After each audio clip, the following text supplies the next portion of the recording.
Jirtuu hordoftoota sagalee tanaa ani nagaa kootii har'as turtii dhiiraa booda deebi'ee dhufeeraa lafa jirtanitti nagaan isiniif haa baay'atu. Har'ammoo qabadhee kanan isiniif dhiyaadhe uura jaalalaa keessatti dhiirri tokko si fuudhuu yoo barbaade yookiin immoo si fuudhuuf yoo murteesse gaaffii akkamii akka inni si gaafachuu danda'uu fi qormaata akkamii akka inni si dhiyeessu atis immoo maal deebisuu akka qabdu kanan qabadhee isiniif dhiyaadhe parsentii 100 murteessuuf yookiin immoo cheekii godhachuuf gaaffilee inni siif dhiyeessu keessaa isa bu'uuran sirriitti himuu barbaada. Atis immoo deebiin ati deebisuu qabdu deebisuus immoo kan hin qabne isaan kan fa'i qormaata isinii dhiyaate keessatti isinis immoo wanta isin quunname keessa koomentii jalatti yoo barreessitan nuyis immoo isinirraa waa barachaa deemna jechuudha. Turtii gaarii. Egaa akkuma armaan dura isinii ibsetti dhiirri tokko yeroo waa'ee jaalalaa keessatti qormaata isiniif dhiyeessu yookiin immoo yeroo isin qorutti yeroo gaaffii tokko isiniif dhiyeessutti itti gaddus dandeessaa. Lammaffaa immoo bitaas itti galus danda'a.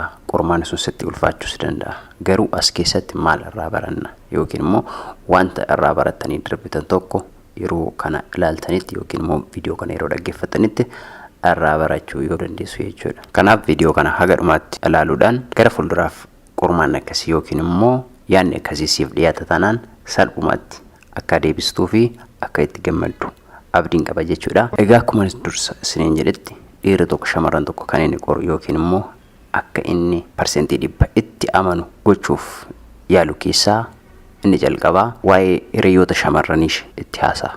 Hiriyaa shamarraniis haa ta'u hiriyaa dhiiraa haa qabaattu waa'ee isaanii bal'inaan yeroo hundumaa sitti haasa'a. Hiriyaa mana barumsaas ta'uu danda'a, hiriyaa lafa hojii, hiriyaa iddoo garaagaraas ta'uu danda'a. Yeroo hundumaa waa'ee hiriyoota ishee itti haasa'uu danda'a. Kanaaf waa'ee isaanii yeroo hundumaa sitti haasa'uu danda'a. Itti yaadee irra deddeebi'ee sitti haasa'uu danda'a. Ati garuu yeroo sanatti na qoruuf miti jettee yeroodhuma sanatti yookiin daftee yaaduu dandeessa yookiin itti gadduu dandeessa yookiin immoo yerooma sanayyuu loluu dandeessa jechuudha. Garuu inni gocha kana itti yaadee waan godheef. Kanaaf kun immoo maal agarsiisaa? Ati hammam akka inaaftuu fi hammam akka ati sarara amantii qabaachuu dandeessuuf qabaachuu hin dandeenye ittiin ilaaluuf. Maaliif inaaffaan baay'ee balaa waan fiduuf. Inaaffaan moor gaa'ela keessa erga galamee baay'ee rakkisaa waan ta'uuf inaaffaa ati qabdu ittiin cheek godhachuuf yookiin ilaaluuf haasawaa kana kan inni sitti kaasuu danda'u. Kanaaf nama akkasii hin taatu yoo taate yookiin immoo salphumatti kansaa akka taate inni kan kee akka ta'e of amansiistee itti amantee callistee bira dabarte taanaan hammam akka ati konfidensii qabdu ittiin ilaaluuf ta'uu danda'a. Kanaaf inaafuu hin qabdu jechuudha. Yeroo kanatti ati inaaffaadhaan guutamuu hin qabdu jechuudha. Kanaaf waa'ee hiriyoota kee shamarranii sitti haasa'aa taanaan irra deddeebi'ee dubbatas taanaan yeroodhaaf obsuu qabda. Obsaan bira darbuu qabda jechaadha. Yeroo kana aarii keessa kee yookiin inaaffaa keessa kee kontiroolii gochuu qabda jechuudha. Malee aaruun, itti gadduun yookiin immoo dhiistee deemuun isallee jibbuun barbaachisaa miti jechuudha. Kanaaf obsa si gaafata jechuudha yeroo sanatti. Anni kabraa yeroo isa waliin otoo walitti hin dhufin hiriyaa biraa ati ittiin wajjin turte yookiin immoo jaalallee kee duraa waa'ee isaa irra deddeebi'ee sitti kaasa. Asirratti wanta isinitti muqabu tokko obboleeyyan keenya shamarranii caalumatti dhiirri kun waan akkanaa kana sitti kaasa yoo ta'e caalumatti jaallatta jechuu miti.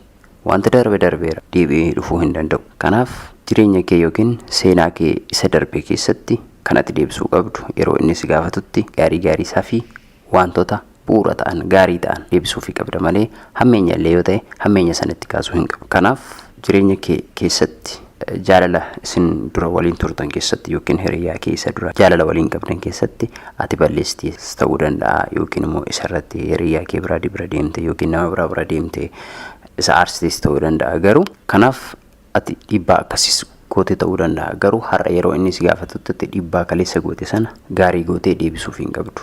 Yeroo sana inni garaasaa keessatti maal yaaduu danda'a? Anas akkama na gochuu dandeessi jedhee waan fudhatuuf. Kanaaf waan maxxifoo yoo gooteetta ta'ellee waan hin taane gooteetta ta'ellee akka waan gaarii gooteetti fudhattee deebisaa kaa'uufii qabda jechuudha. Maaliif wanticha sirreessitee itti himuun baay'ee barbaachisaa waan ta'eef. Kanaaf wantichi already deebi'ee waan hin dhufnedha.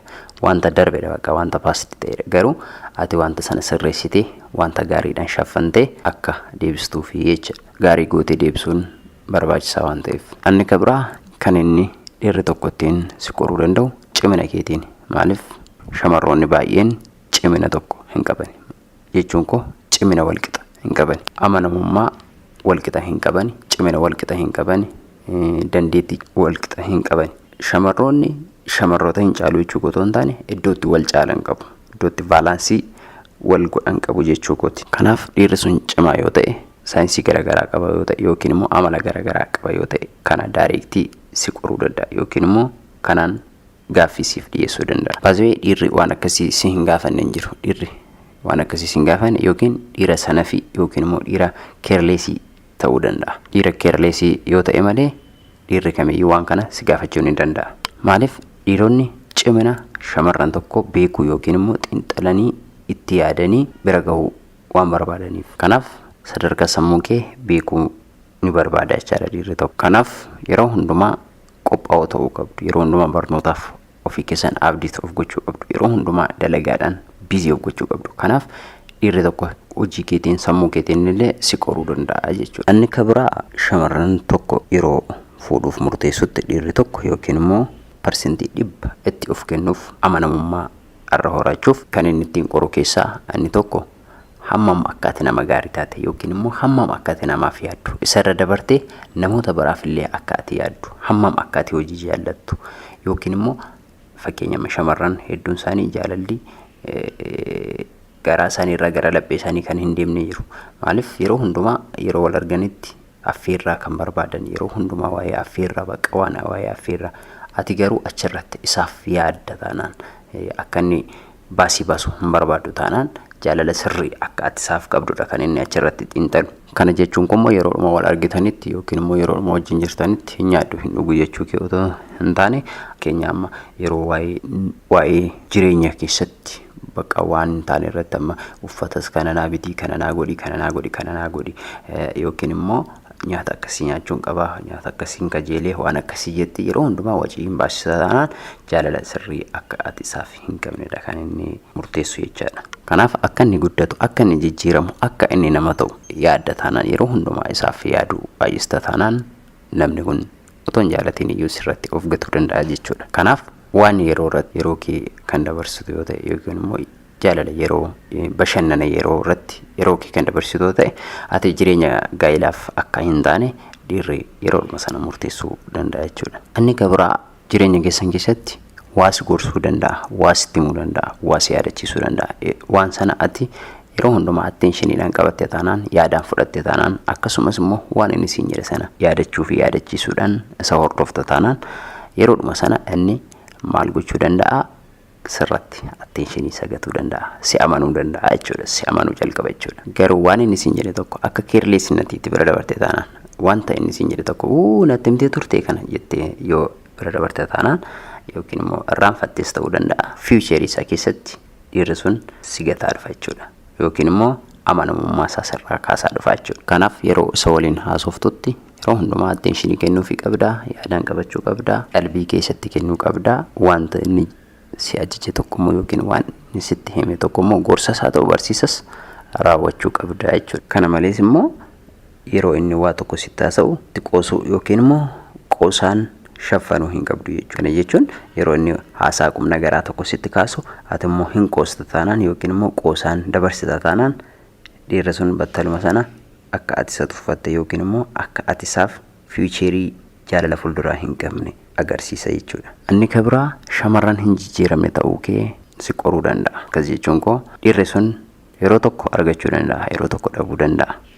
Maaliif argatanii dhabuun, kufanii ka'uun, gammadanii gadduun qooda jireenya dhala namaati. As keessatti immoo dhiirri tokko chaalenjii kam keessa yeroo argu har'a qaba taanaan isa jaallatta taanaan yookiin immoo inni boruu dhabii immoo ati isa gatta taanaan kanaanis si qoruu danda'a. Kanaaf argatus haa dhabus nama sana jaallatte taanaan jaalala sirrii qabdaaf taanaan otoo itti jijjiiramu baattee baay'ee barbaachisaadha. Maaliif har'a dhabuun bor dhabuu miti, har'a argachuu jechuun immoo bor argachuu jechuu miti. Kanaaf jireenya isaa keessatti jaalala sirrii waliif qabdu taanaan yeroo dhabus, yeroo argatus, yeroo gaddus, yeroo gammadus, yeroo kufus, yeroo ka'us ati isaaf nama tokko ta'uu kee ibsuu qabda jechaadha. Amala addaa irraa horachuu hin qabdu jechuudha.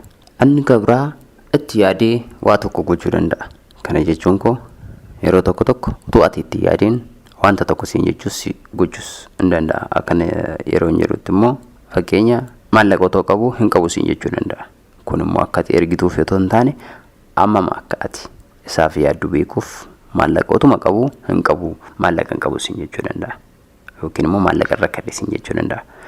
kun immoo akka ati isaaf ergitu yaadee otoo hin taane hammam akka ati isaaf dhiphattu beekuuf.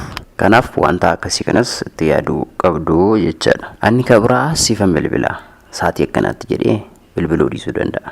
Sa'aatii sanatti itti yaadema otoo bilbiliin hafa jechuudha. Hammam natti gadditi yookiin immoo hammam itti dhagahama, hammam kan bilbiluu eegaa jirti jedhee yeroo sanatti itti yaadee si qoruu danda'a. Yookiin immoo teekstii siifan ergedee teekstii sana otoo hin erginaaf yeroo sanatti ati wanta ati deebisuu qabdu itti aaruu hin qabdu yeroodhaaf jechaadha. Maaliif namichi kun amala akkasii hin qabu dura yookiin immoo waan akkasii amaleeffachuu dhiisuu danda'a. Garuu itti yaadee waan godhuuf yeroo sana ati poozitiiviidhuma deebisuufii qabda.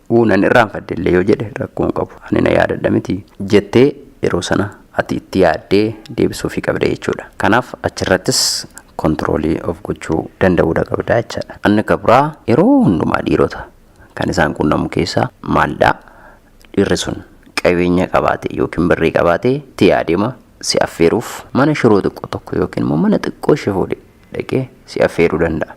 Yeroo sana ati ittiin madaalta yookiin immoo waan inni kaaffee guddaa yookiin immoo hoteela guddaa si affeeruu dideef itti jijjiiramta yoo ta'e kanaan illee si madaaluu danda'a jechuudha dhiirri tokko. Kanaaf dambalii jaalalaa keessatti immoo yookiin immoo jaalala sirrii keessatti hiyyummaa fi soorummaadhaan wal madaaluun immoo barbaachisaa miti. Maaliif boru hojjettee itti dhimmitee argachuu dandeessa waan ta'eef. Kanaaf ati waan kanaan isa madaaltee yoo isarraa fagaatte yeroo sana sitti jijjiiramuu danda'a. Dhiirri sun sooressa barbaaddadhu yookiin immoo sooressa isheen birrii barbaaddi jedhee yeroo sana sitti jijjiiramuu danda'a jechaadha. Kanaaf waan akkasii kanarras of eeggannoo gochuu qabda jechuudha. Kanaaf boru iftaan waliin jiraachuu yookiin immoo jireenya wal fuutanii wajjin jiraachuu dandeessu waan ta'eef qabeenya inni qabu akka hin geetti yoo ilaalte waan inni nyaatu atis yoo nyaatte waan ati nyaattu innis yoo nyaate jaalalli yeroo sana mi'aa dhufa jechuudha.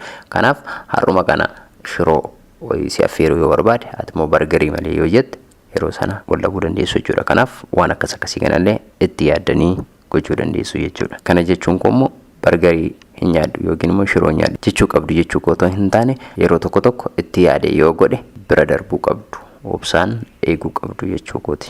Egaa hordoftoota keenya viidiyoo koo har'aa asuma irratti hin xumuraa. Subscribe, share gochuudhaan akka nu deeggartan jaalalaaf kabajaan isin gaafannaa. Turtii gaarii.